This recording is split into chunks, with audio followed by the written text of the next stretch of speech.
Hello বন্ধুরা, সব কেমন আছো তোমরা? আর আশা করছি সবাই তোমরা খুব ভালো আছো। আর আমিও কিন্তু ভালোই আছি। তো চলো সকাল থেকে ব্লগটা শুরু করলাম। আর আমি শ্যাম্পু করেছিলাম বলে চুলটা কি বলো তো খোলা ছিল আজকে।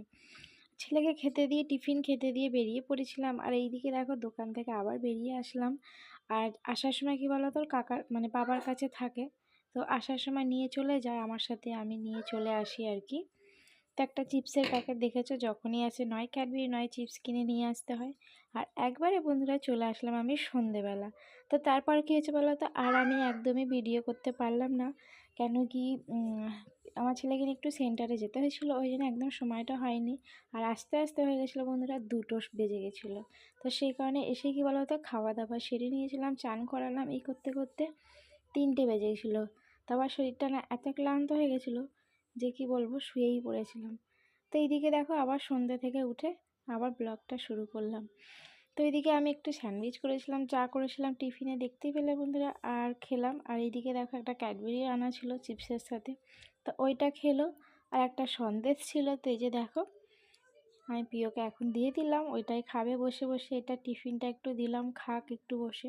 আর এত বেলা হয়ে গেছিলো বলে কি বলো তো, মানে বেশি খাওয়াইনি ভাত এসে। তো সেই কারণে কি বলতো খিদে পেয়ে গেছে বলে সন্দেশটা দিলাম। আর আমার যে মিষ্টিটা এনেছিলাম সেটাই পছন্দ হলো খাবার জন্য। তো যাই হোক, তো এদিকে দেখো প্রিয়র ঠাম্মির কাছে একটুখানি জামা প্যান্ট পরে আর কি পড়াশোনা হচ্ছিল। তারপর এই যে প্রিয়র মাসিমণি এসেছে আর কি, বোন।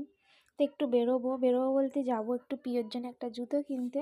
জুতো বলতে বুট টাইপের একটু জুতো কেনার ইচ্ছে আছে, তো সেই কারণেই বেরোবো। তো সেই জন্যই আর কি বোন এসেছে, আর বোনেরও কিছু জিনিস কেনাকাটার আছে। আর চলো বন্ধুরা ব্লগটা দেখতে থাকো, আর আশা করছি তোমাদের সবার খুব ভালো লাগবে সকলের।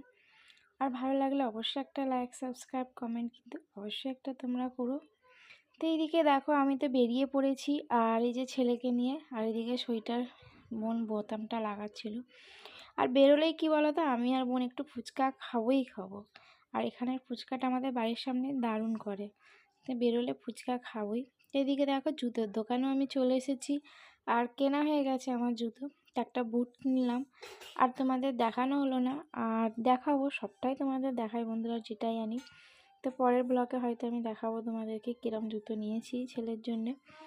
তো এইদিকে দেখো কিছু জামা কাপড় আরও পড়েছিল, তো সেইগুলো সব এই ভাঁজ করলাম। আর কিছু জামা কাপড় ভাঁজ করে গেছিলাম, তো ছেলে তো বিছানা ওই এগুলোর উপর শুয়েছিল বলে করা হয়নি অতটা। তো এখন চলো এগুলো গুছিয়ে রেখে দেবো। আর আমি যে বেরোলাম এখন একবার বাইরে কী আনতে বলো তো, অ্যারারুট আনতে। তো এই যে চিলি চিকেন বানাবো বলে, তো চিলি চিকেনের পকোড়া তো আমি ভাজা হয়ে গেছে। আর ভাজার পরে এই যে দেখো পকোড়াটা আমি ভাজতেই 2-3টে খেয়ে নিলাম। এত সুন্দর মচমচে হয়েছে পকোড়াগুলো, কি বলবো বন্ধুরা। আর দেখবে কতটা নরম সফট হয়েছে, ভাজতেই সিদ্ধ হয়ে গেছে দেখো। তো দারুণ খেতে লাগছিলো ভাজতেই। তো আজকে তো খুব বেশি বড় ব্লগটা করিনি, আর তোমরা হয়তো আশা করছি তোমরা ব্লগটা আজকে দেখবে ভালোভাবে, পুরোটা দেখো আর স্কিপ করো না কেউ, কেন খুব বড় আমি ব্লগ ভিডিওটা করিনি। তো এইদিকে দেখো আমি আটাও মেখে রেখেছিলাম চিলি চিকেনের সাথে, ভাবছি রুটি করব। রুটি আর চিলি চিকেন খাওয়া হবে, আর কিছুটা ভাত আছে সকালে, তো ওটা রাখা হয়তো থাকবে, খাবে না কেউই। তো এদিকে দেখো আমার চিলি চিকেন হয়ে গেছে, আর ওইদিকে আমি রুটিটা একদিকে করে নিয়েছিলাম। তো রুটিটাও আমার করা হয়ে গেছে, তো চলো একবার তোমাদের দেখিয়ে দিই। এই যে দেখো, আর প্রিয় কিন্তু এখন নেই, যে প্রিয়র পাপার সাথে প্রিয় একটু বাইকে করে ঘুরতে গেছিলো, তো চলে এসেছে। আর এই যে প্রিয়র পাপাকেও খেতে দিয়ে দিয়েছি, আর আমিও খেতে বসে পড়েছি। ভীষণ ঝাল হয়েছে, আমার মানে মুখ চোখ দেখেই বুঝতে পারছো। তো চলো বন্ধুরা ব্লগটা এখানেই শেষ করলাম, এখন মতন আসছি।